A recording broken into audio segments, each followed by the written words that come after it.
Okay, I thought I'd have a little chat to you about how I approach diorama and basing and things like this. I mean, as you can see, I've got a set area of how big the base is going to be for the bus diorama. I've set square it, cut it, it's only on a piece of chipboard, and depending on what materials I've got around, I'll usually build a raised section so I can cut away or cut into, because it's easier to add, hard to take, you know what I mean. Once you've cut something to a thickness, if you want to add something, it's easier to add more material to the depth you want than it is to once you've took something away you can't put it back kind of thing. So that's kind of how I work. So I like a nice thick base as well when the model's all put down, and I always like to paint it black, the edging. I think black's the best colour for framing stuff. I mean, you can do other things, but I just prefer black. I don't really buy diorama bases, I'll just make them. You can get everything you need in just a hand saw and a set square, and you can pretty much cut whatever you want. I mean, the process I've got here now, I've kind of got it to a certain element, is to set the seam, which I think is the main thing with most dioramas. And I've had this bus for a couple of years and I've thought about it on and off. I've had several ideas, do you know what I mean? So I've had plenty of time to mull over it, and I kind of know how I'd want to present it.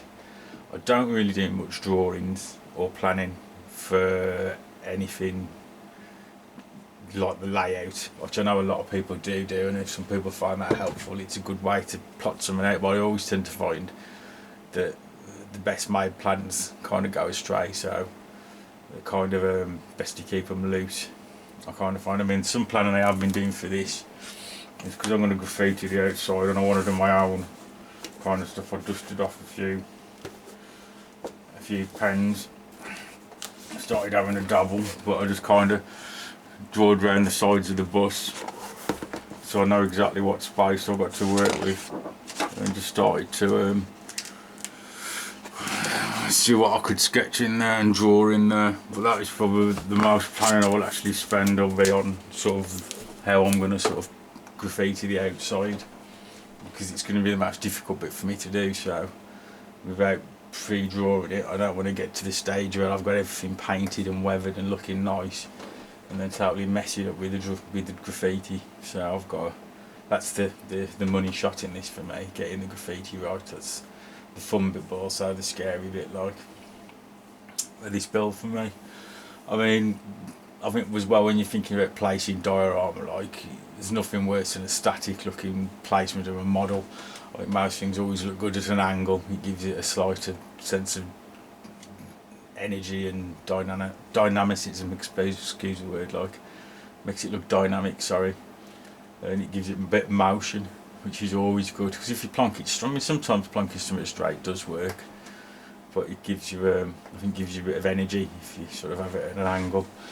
And it's also, as well, because you've got a rectangle there to work from at the moment for the diorama base, you can slice it, and by adding slices in directions, it kind of gives you kind of adding sort of energy to the sort of flatness of the objects and the pose, like, and stuff.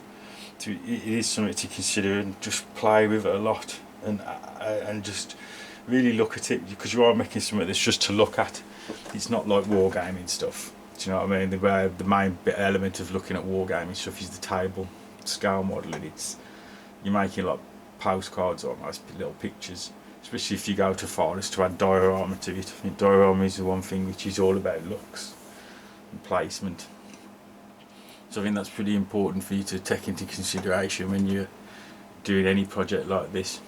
I mean, I'm kind of thinking at the moment with this sort of urban street road, old sort of London road, tarmacked, but sort of having a lot of the old under cities, sort of like the cobbles sort of showing through the tarmac, which I've seen, and kind of just weathering it up, but trying to give it a sort of London feel to it. We've had, you know what I mean, old worldy, just even though it's not set in an old worldy setting, but I just think them things are associated with England and the old world, do you know what I mean, if we kind of give it that kind of feel and punch.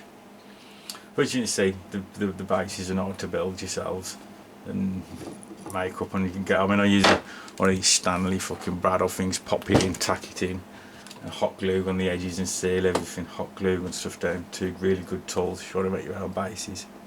And just a normal handsaw and set square. But anyway, that's a little look at sort of the diorama and how I'm approaching it, and hopefully I've not rambled on and took shit to you.